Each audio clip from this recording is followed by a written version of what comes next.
The man in charge of enforcing Denver's building code is married to a woman with a home building business. Want to guess how this goes wrong? Denver's ethics board said today that he improperly used his position to help his wife's business. Arnie Sharoy shows us how this only became public because a few people had the courage to stand up and say it wasn't right. There was no hesitation for Barbara Galaviz to sound the alarm. People have to stand up for themselves And go public. It really bothered me, and it still bothers me. Galaviz used to be a city zoning inspector when she started hearing stories about the chief building officer, Scott Prisco.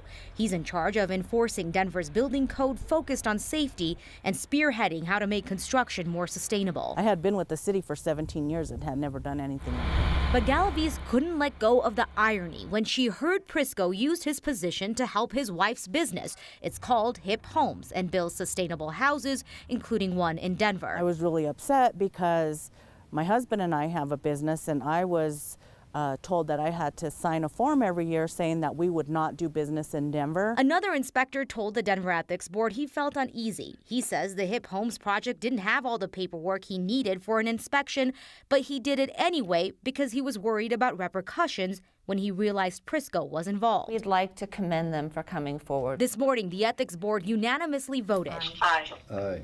Aye. Prisco violated the city's ethics code by using his Twitter account with his public position on it to promote a Hip Homes open house and using city time and resources for private business. And issued some guidance to Mr. Prisco. On top of that, the board wasn't pleased because Prisco asked them for guidance in 2018 on how to properly handle a side business. With perhaps one exception, every single subset that we asked Mr. Prisco not to do, he in fact did. The city released a statement saying they believe Prisco made an honest mistake and gets to keep his job. He is now prohibited from doing any private business in Denver, and they've put a system in place to make sure that doesn't happen again.